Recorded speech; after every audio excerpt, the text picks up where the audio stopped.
What's up guys, MegaDPAL here bringing you Black to White to OYO battle versus Kashif aka Sucker4Jessica. It's a battle I actually had a long time ago when I found it backed up on my laptop, so yeah, bring it for you guys today. I'm running this sand team that you see me use quite a lot in the past actually. And Kashif is running a sand team as well. He's got an Alakazam. Alakazam's one of those Pokemon that whenever I go against it always seems to do work. He's got what I was assuming at the start, you know, a standard Tentacruel. He's got probably a special offensive Tyranitar, you know, to trap the likes my Latias. He's got what I thought at the start again was going to be Scarf, Moxie, Ments. He's got a Magnezone. I need to find out that whether it's running sub Charge Beam, and he's got a Wildfire there just chilling right at the back of his team. So basically I'm going to lead out with my Rotom-W because it seems to be the best thing to lead off with. He leads out with his Alakazam. Basically what I'm going to do is just go for that Volt Switch, break a possible Sash, and go into something that could take this thing out. Is a Ghost of Psychic first turn, scores a crit first turn. You know it's going to be one of them games. So yeah, there's a whole lot to my Rotom as I just go for that Volt Switch. And now I'm bringing my Scizor now.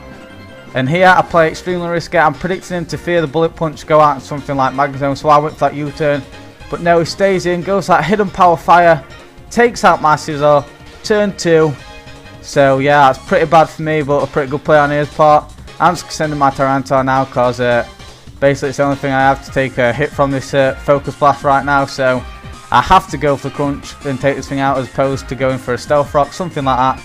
And yeah, that's what I do, just go straight for that Crunch, take out that Alakazam. Like I said, that thing always does work against me, so yeah, I'm good to see that thing down. Now I believe he sends in his Salamence. I'm pretty sure he does. Yeah, sends in Salamence. Like I said, I thought this thing would be Scarf, Moxie, Ments. It goes for that Dragon Claw. I do live, but here I go for that Crunch again as opposed to going for the Stealth Rock damage because looking at his team, only his Salamence really suffers from Stealth Rock, and this thing's out now, so I might as well get some damage. But that damage is crucial later on, as you will see. And now he goes for another Dragon Claw, takes me out. I've not been seeing no Life Orb or Left Ears, and he has got the Moxie, so I was assuming this thing was Scarf, like I did say. So what I'm going to do is go into my Landers because I know I can live a +1 Dragon Claw from this thing. It does between about 68 and 81%, something like that. And I can retaliate back with a Hidden Power Ice.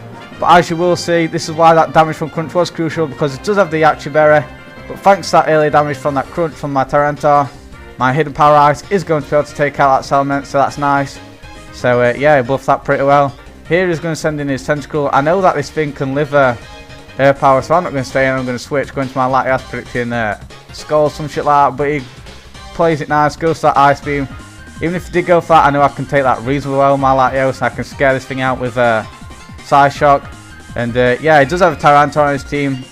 And the obvious switch into Tyranitar is super obvious, so what I'm going to do is double switch, go into my Terrakion. As he does switch, goes into his Tyranitar, trying to trap my Latias. So yeah, I'm just going to click close combat now, because I don't even care if he goes into that Wobbuffet, but no, he does decide to stay in.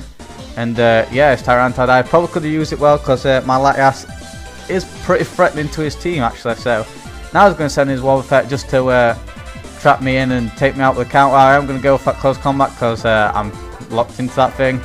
Choice band of close combat on this Wobbuffet, and now I'm like -2 defense, and he's going to take me out with a counter. So Wobbuffet being a troll as per usual. I believe I'm going to send in my Rotom-W right now because this thing is on a decent amount of HP. And I did get that Psychic early, so I'm kind of forced to go for that Pain Split. Here, I believe he brings in his Magnezone, predicting me to go for that U-turn, Volt Switch, knowing that it can take that. And then looking at my team, the only thing that can really take a hit from this Magnezone is in fact my Rotom-W. So I'd have to bring that thing back in. He could either get a free sub up or take out my Rotom-W from the HP it was at earlier before the Pain Split. So that's why I believe he brought this thing in. He goes for that Flash Cannon, gets predicting me switch, but now I'm just going to go for that Hydro Pump. Get a lot of damage on this thing, which is pretty nice. One more will definitely do the trick. He is faster than me, unfortunately, so yeah, he will be able to obviously go first, and he's going to go for that Substitute, risking me missing a Hydro Pump. But you know how my luck is. Of course, I missed that Hydro Pump when it matters, and yeah, it's behind a free sub. But what can you do? It's all good, I guess. And now I'm just going to keep positioned to go for Hydro Pump. I have to break the sub.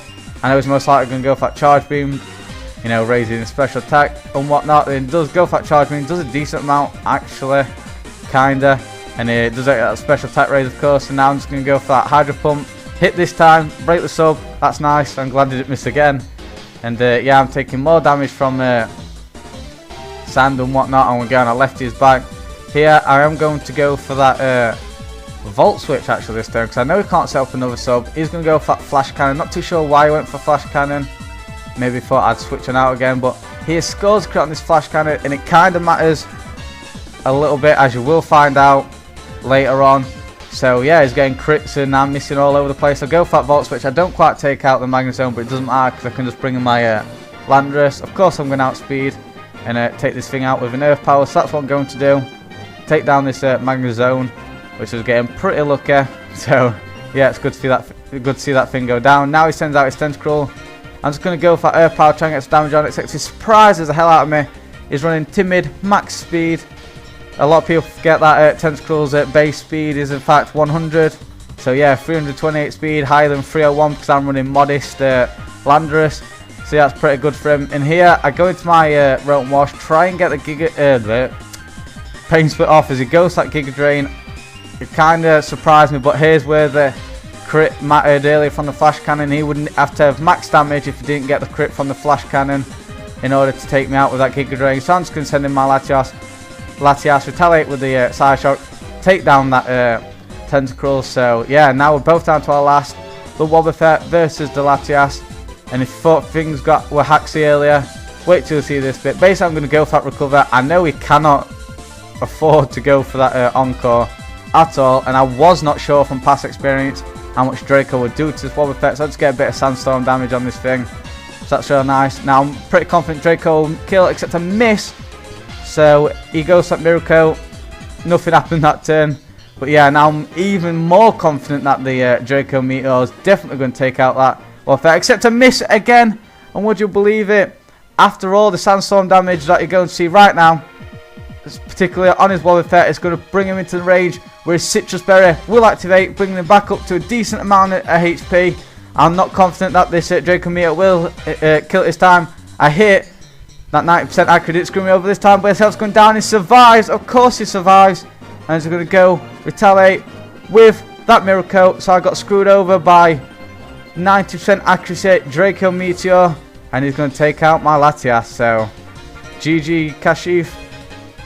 Not haxy at all, that battle. No. No, it was a pretty fun battle actually. I'm glad I found this backed up on my laptop. So yeah, be sure to check out Kashif's channel. And yeah, he did actually leave a little quote at the end of the battle, summing up the battle extremely well, which I'll put on the screen right now. So this sums up the battle very well.